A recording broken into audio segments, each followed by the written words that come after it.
بسم اللہ الرحمن الرحیم قل هو اللہ احد اللہ الصمد لم یلد ولم یولد ولم یکن له کفوا احد۔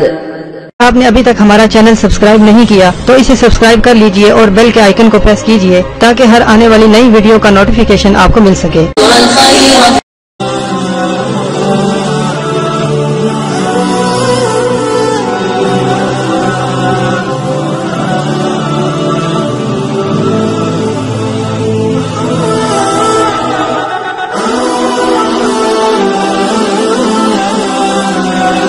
سے ہوں گے۔ آج جو میں آپ کے ساتھ قصہ شیئر کرنے لگی ہوں یہ ایک بت پرست کا قصہ ہے۔ امید ہے کہ آپ کے ایمان کو تازہ کرے گا انشاءاللہ۔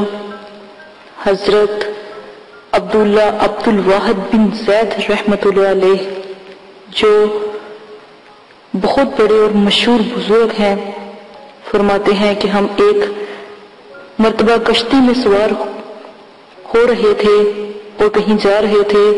ہوا کی گردش سے ہماری کشتی کو ایک جزیرے میں پہنچا دیا۔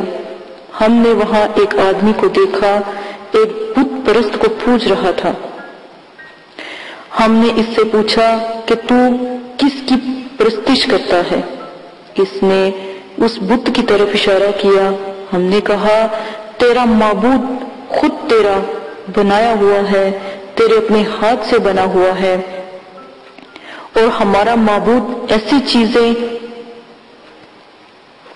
بتا دیتا ہے جو کبھی کسی نے نہ دیکھی ہو اور نہ سنی ہو، اور تمہارا معبود تمہارے اپنے ہی ہاتھ سے بنا ہوا ہے جو پوجنے کے لائق تو اس کو دیکھنے کے بھی لائق نہیں ہے۔ اس نے کہا تم کس کی پرستش کرتے ہو؟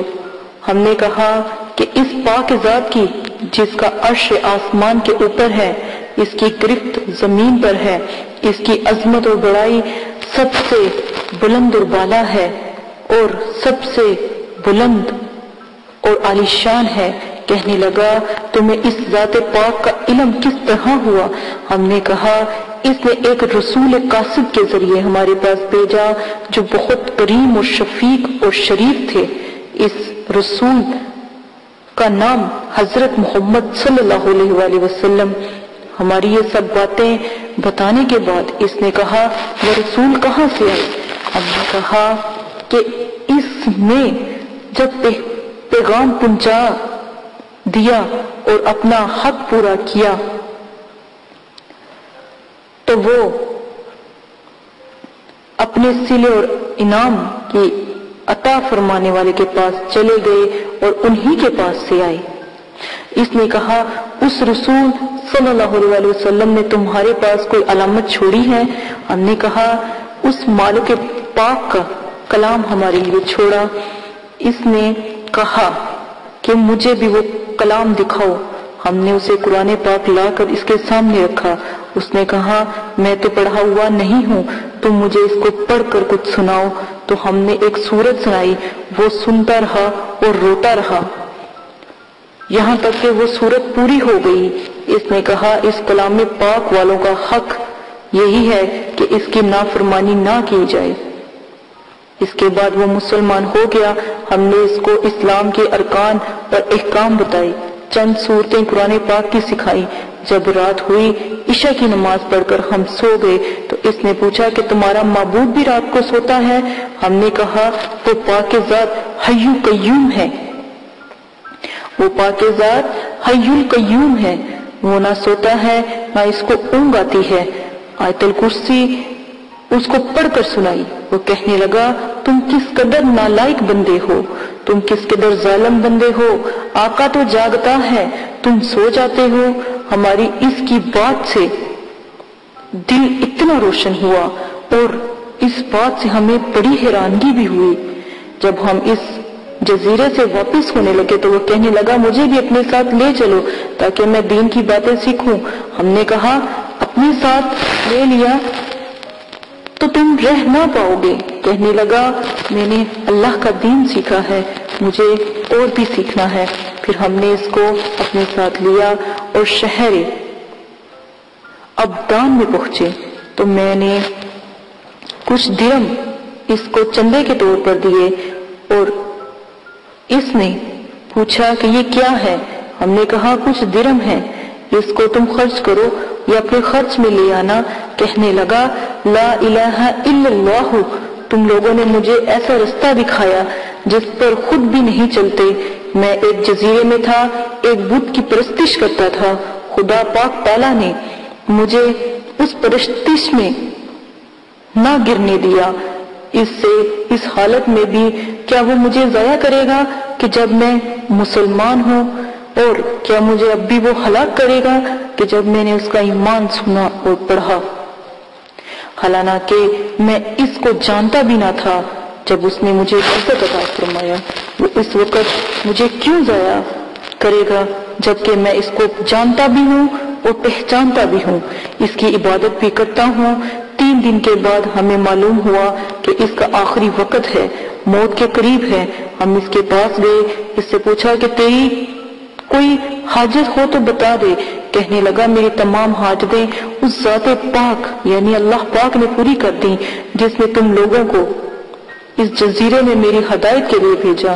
شیخ عبد الواحد رحمت اللہ علیہ جو بہت بڑے بزرگ ہیں فرماتے ہیں کہ مجھے ایک نیند کا غلبہ طاری ہوا اور میں وہیں سو گیا جہاں پر اس کی وفات ہوئی تھی۔ میں نے خواب میں دیکھا کہ انتہائی سرزد شاداب باغ ہے، اس میں ایک انتہائی نفیس قبہ بنا ہوا ہے، اس پر ایک تخت بچھا ہوا ہے، اس تخت کے اوپر ایک انتہائی حسین لڑکی، بہت ہی خوبصورت، عورتوں نے کبھی بھی ایسی عورت نہ دیکھی ہوگی۔ وہ یہ کہہ رہی ہے کہ خدا کے واسطے اس کو جلدی بھیجو، وہ اس کے اشتیاق میں میری بے قراری بڑھ رہی ہے۔ میری جو آنکھ کھلی تو اس مسلم کی روح نکل چکی تھی، روح پرواز کر چکی تھی۔ ہم نے اس کی تدفین اور تحفین کی اور دفن کر دیا۔ جب رات ہوئی تو میں نے وہی باغ، وہی قبہ اور وہی تخت پر پردہ نشین لڑکی اور اس کے پاس بیٹھی ہوئی دیکھی، اور وہ یہ آیات تشریف پڑھ رہا تھا، اس کا ترجمہ یہ ہے، اور فرشتے اس کے پاس ہر دروازے سے آتے ہوں گے اور اس کو سلام کرتے ہوں گے جو ہر قسم کی آفت سے سلامتی کا مسرد ہے، اور اس وجہ سے کہ تم نے صبر کیا تھا اور دین پر مضبوط بنے رہے اور دین پر ڈٹے رہے، بس اس جہان میں تمہارا انجام بہت بہتر ہے، یعنی جنت۔ حق تعالی شانوں کی اطاعت اور بخشش کے کرشمے ہیں کہ ساری عمر بت پرستی کی اور اس نے اپنے لطف و کرم سے موت کے قریب ان لوگوں کی زبردستی کشتی میں بیٹھ گیا اور وہاں اس علاقے میں جا پہنچا اور اللہ کا چند دن ہی اپنے اندر کلام پڑھا اور ایمان روشن کیا اور ایمان کی دولت سے مالا مال ہوا۔ صرف چند دنوں میں مالک الملک جس کو دینا چاہتا ہے اس کو کوئی نہیں روکنے والا، اور جس کو نہ دینا چاہے اس کو کوئی دینے والا نہیں ہے۔ میرے پیارے بہنوں اور بھائیوں، اس واقعے کے بعد امید کرتی ہوں کہ آپ کو اللہ کا کلام اور اس کی عظمت، اس کی بے قراری، اس کا اثر، اس کی رحمت، اس کی بلند اور بالا عالی شان محلوں کے بارے میں آپ کو پتہ لگا ہوگا۔ دعا کرتی ہوں کہ اللہ پاک آپ کو بھی ایسا ہی انسان بنا دے، اللہ پاک آپ کو بھی ایسا نیک انسان بنا دے۔ اللہ پاک جتنے بھی آپ کے گناہ ہیں توبہ کر لو، معافی مانگ لو، اللہ پاک ضرور آپ کی مدد کریں گے انشاءاللہ۔ اپنے رب کی طرف دیکھو، اپنے رب کو ناراض نہ کرو، اپنے رب کو جانو کہ وہ کیا ہے، وہ کہاں ہے، وہ دنیا میں اس نے ہمیں کس لیے بھیجا، ہمیں ہمارا مقصد کیا ہے دنیا میں۔ اللہ پاک کو پہچانو، کہاں دھلے جا رہے ہو، کہاں رویوں کے گالے بنے جا رہے ہو، جدھر کوئی لگاتا ہے ادھر آپ لگ جاتے ہو، کہاں اڑتے جا رہے ہو۔ اے مسلمان بہن بھائیوں، میری آواز کو لوگوں تک پہنچاؤ. میں اتنی بڑی نہیں ہوں، نہ میں کوئی بہت بڑا واز پیش کرنے والا اللہ کا بندہ ہو، نہ کوئی عالم ہو، نہ کوئی اللہ کی بس حقیر سی بندی سمجھ کے میری اس آواز کو لوگوں تک پہنچائیں تاکہ انہیں پتہ لگے میرا رب کیا ہے. میرا رب، میرا ایمان پھیلانے پہ آپ لوگوں اگر میری مدد کرتے ہو تو انشاءاللہ قیامت کے دن نبی پاک صلی اللہ علیہ وسلم کے پاس اللہ پاک ہمیں کھڑا کرے، ان کے شرف سے ہمیں بخشے، ان کی زیارت سے ہمیں بخشے. اسی دعا کے ساتھ اجازت چاہتی ہوں. اپنا بہت زیادہ خیال رکھیے گا، دعا میں یاد رکھیے گا. ایمان کو روشن کرنے کے لیے اللہ تعالیٰ نے اگر میری آواز آپ تک پہنچائی ہے تو دعا کرتی ہوں کہ آپ کو بھی اللہ پاک اتنی ہمت دے. میری تمام گزارش ہے میرے بہنوں بھائیوں سے کہ میری آواز کو لوگوں تک پہنچائیں، خدا کے واسطے لوگوں تک پہنچائیں. میری بہنیں جو گھروں میں پریشان حال ہے ان تک پہنچائیں، میرے ذکر و ذکرات، میرے وظائف لوگوں تک پہنچائیں. اتنی سی امید کے ساتھ اجازت چاہتی ہوں. اپنا بہت زیادہ خیال رکھیے گا، دعاؤں میں یاد رکھیے گا. اگر آپ کو میرے قصے پسند آتے ہیں، ولیوں کے پیغمبروں کے قصے اگر پسند آتے ہیں تو مجھے بتائیں تاکہ میں آپ کے لیے اور اچھے اچھے قصے لاؤں، وظیفے لاؤں. انشاءاللہ جیسا آپ چاہیں گے ویسا ہی آپ کے ساتھ آپ کو پیش کیا جائے گا، جو عمل آپ چاہیں گے. اجازت دے، اپنا خیال رکھیے گا. لائک کریں، شیئر کریں، کمنٹس کریں اور سبسکرائب کرنا نہ بھولیں. خاص کر بیل آئیکن کو آن کر لیں تاکہ میری جتنی بھی واقعات، وظائف اور عملیات ہیں آپ تک فوراً پہنچے. اجازت دیں، اپنا خیال رکھیے گا. اللہ حافظ. اعوذ باللہ من الشیطان الرجیم. بسم اللہ الرحمن الرحیم. میری پیارے بہنوں بھائیوں، امید کرتی ہوں کہ آپ سب خیریت سے ہوں گے. دعا کرتی ہوں کہ اللہ پاک آپ کی تمام پریشانیوں تو تکلیفوں کو ختم کر دے. اللہ پاک آپ کے تمام صغیرہ کبیرہ گناہوں کو معاف کر دے. اللہ پاک آپ کو عملیات کی دنیا میں کامیاب کر دے. اسی کے ساتھ آج جو میں آپ کے ساتھ ایک راز کی بات شیئر کرنے لگی ہوں، بہت ہی نایاب